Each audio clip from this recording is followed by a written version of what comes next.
Good morning, friends, and welcome back to 6 a.m.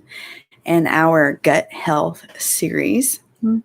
So, if you remember, I started off this series a couple weeks ago, last week. I don't even remember. Week before last, a couple weeks ago. So, I started off talking about some poor decisions I had made. Well, poor decisions. I was on vacation with my best friend, and that resulted in lots of sugar. Anyway, so the result of that was I was dealing with a systemic yeast overgrowth, which was very uncomfortable, especially in my digestive system. Like, y'all, my stomach hurt, especially after I had something with sugar, like my coffee or like that Kit Kat bar that I should have not ever eaten. Anyway, so I put myself on a regimen after checking my spit and finding that it was full of yeast. I put myself on a regimen to see if that would knock down the yeast overgrowth. So what have I been doing for the past 2 weeks? I have been limiting my sugar as much as possible. So I cut out coffee, I cut out tea, I cut out any kind of dessert. I've barely even eaten fruit.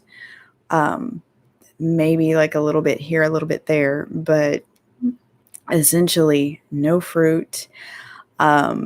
Definitely nothing with added sugar. So I did not cut my supplements that, like one of the ones I take, Mineral Essence, has honey in it. I did not cut that out. I kept that in. My Ningxia Red has a little bit of natural sugar in it. I did not cut that out. But anything else was pretty much gone. I cut as much sugar as possible. I even tried to cut down on my starches because, of course, starch turns to sugar pretty much the second it hits your stomach. So I watched like my rice, my pastas, my potatoes. I did not cut them out, but I did keep an eye on how much I was eating.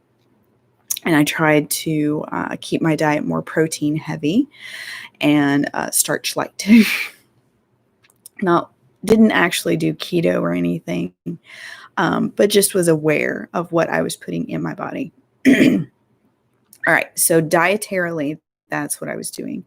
Supplement wise, what I was doing is I made sure and take an enzyme every single day. I was using Detoxzyme because that's what I had on hand.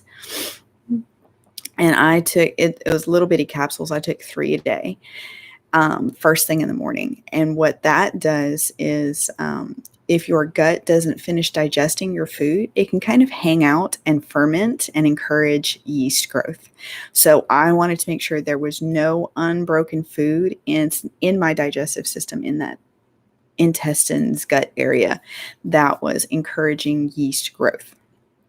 I also took a probiotic every night before bed, Life 9, to make sure that my gut was full of those good, healthy bacteria that were supposed to be there, which would also keep that yeast overgrowth down. We all have yeast, y'all. Yeast is a normal part of our digestive system. It's when their growth gets out of control that we have issues. And in my case, that is exactly what happened. So those, the enzyme and the probiotic. Now I was also I take a capsule of oils every single morning. And what I made sure and add to that capsule every day was liver support, in the form of Juvaflex Vitality. So I had 3 drops of that in my capsule every day. And then I added in a couple of oils that the book recommended for dealing with yeast. In my case, I chose lemongrass and thyme because, again, I had those on hand, and I did 4 drops of each of those oils. Now, after a week of this regimen, I checked my spit again. So first thing in the morning, I just took a cup of water and spit in it, and I was hoping the spit would float, which meant that the yeast was under control. It didn't. Those nice long tendrils started going down, and next thing I knew, half of the spit was on the bottom of the cup. I'm like, another week where I can't touch ice cream or coffee. Y'all, I was missing coffee so bad. And just all the things. But I was good. I mean, I kept another week, on that regimen. And yesterday morning, I checked again. So I first thing in the morning, grabbed that cup of water, spit in it, and y'all, it floated. Didn't see any dendrils coming down. None of it hit the bottom of the cup. I was like, yay! And my first thought was, I do not want this yeast to come back, because that was miserable. I can't even tell you how much just like that one little Kit Kat bar made my stomach hurt. It was crazy. So what I've decided to do is, at least for the rest of this week, I'm going to stay on the supplement regimen that I'm on. So I'm going to stay with the enzyme. I'm going to stay with the probiotic. I'm going to stay with the capsule, with the liver support, and the lemongrass and thyme oils in it. Now I have slowly been introducing sugar back in. Yesterday I had some peanut butter. Y'all, after 2 weeks of no sugar, peanut butter is insanely sweet. It doesn't need jelly. Oh my gosh. And I just had a tiny little bit. My kids were having lunch and I was just feeling a little munchy. I didn't even want a full meal. So I grabbed just a spoonful of peanut butter and some veggie chips. And I was like, dang, this is sweet. How do my kids eat peanut butter and jelly sandwiches all the time? So my taste buds have changed, which once you cut sugar for 2 weeks, your taste buds will change. And it's funny, like during those 2 weeks, y'all, I was craving ice cream like crazy. And I'm like, no, I'm not going to have any, because I don't want to start this over. I want the yeast to be gone. So I'm like, okay, at the end of 2 weeks, I'm having ice cream. And here I am at the end of 2 weeks. I'm like, I don't even really want ice cream, because if peanut butter was almost disgustingly sweet, I don't even want to think about how sweet ice cream is. So, yeah, that's to say your taste buds will change.